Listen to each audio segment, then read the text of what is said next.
Alright, it is Tuesday, February 5th, 2019 at 1 p.m. Let's take a look at some headlines. Runner kills mountain lion that attacked him on Colorado Trail.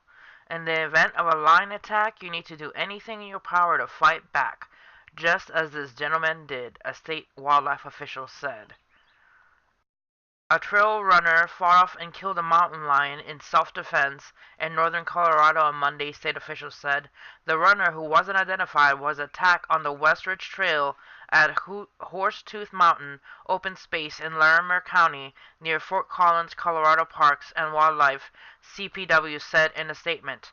Authorities said they didn't show the runner how the runner managed to kill the mountain lion, which they described as a juvenile. They said the lion lunged at the runner, biting his face and wrist and causing serious but non-life-threatening injuries. Wildlife officials found the mountain lion's body within a few feet of some of the man's possessions. The runner did everything he could to save his life, said Mark Leslie, Northeastern Region Manager. In the event of a lion attack, you need to do anything in your power to fight back, just as this gentleman did. That is pretty rare and scary to have a mountain lion lounge at you, but to survive an attack is pretty awesome too. Alright, next. Scans show women's brains remain youthful as male brains wind down. Women tend to have more youthful brains than their male counterparts, at least when it comes to metabolism. While age reduces the metabolism of all brains, women retain a higher rate throughout their lifespan, researchers reported Monday in the journal Proceedings of the National Academy of Sciences. Females have a younger brain age relative to males, said Dr. Manu Goyal, an assistant professor of radiology and neurology at Washington University School of Medicine in St. Louis, and that they may mean women are better equipped to learn and be creative in later life. That is something pretty interesting. As time passes, females tend to have more youthful brains. That's something interesting to find out. Alright, next. Pilot whose plane crashed into California home, killing five, was a retired police officer. Officials were using DNA to identify the four people who died inside the house. A pilot whose twin-engine plane crashed into a Southern California home on Sunday, killing him and four other people, was a retired Chicago Police Department officer, authorities said Monday. Orange County Sheriff Lieutenant Corey Martino identified the pilot as Antonio Pastini, 75, of Gardnerville, Nevada.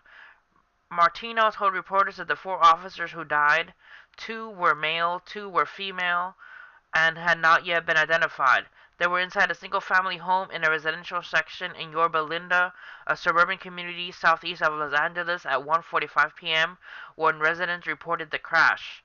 It wasn't clear if the people lived in the home or were guests, Mario said. He added that investigators were using DNA to identify them because of their condition, though he did not provide additional details. Major Smith, an investigator with the National Transportation Safety Board, said it wasn't clear whether the small Cessna plane climbed to 7,800 feet, then plummeted to the ground. The crash occurred just 10 minutes after takeoff from the nearby city of Fullerton, and Pastani was the only person in the plane at the time. Smith said the witness reported seeing in-flight breakup.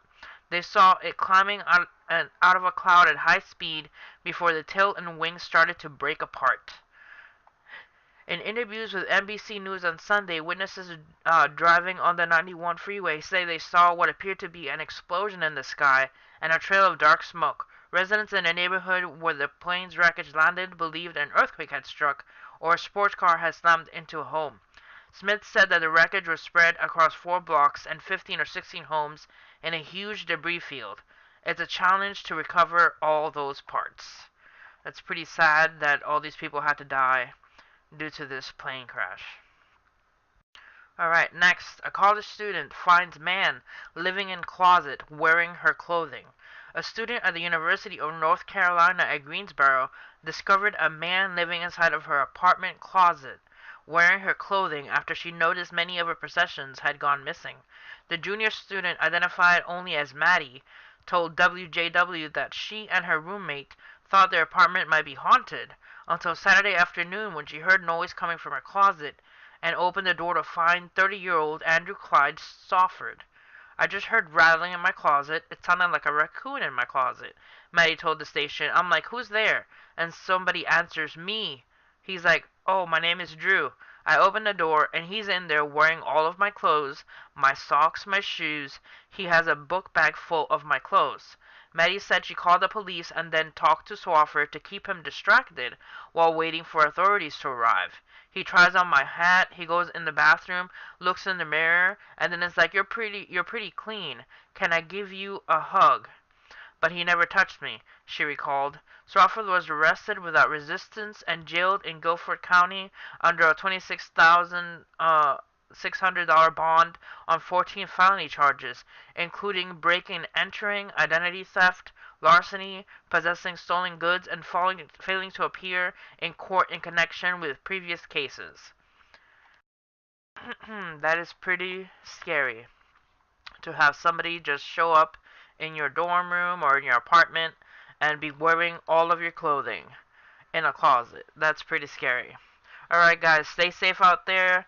Hit like and subscribe for more awesome news articles.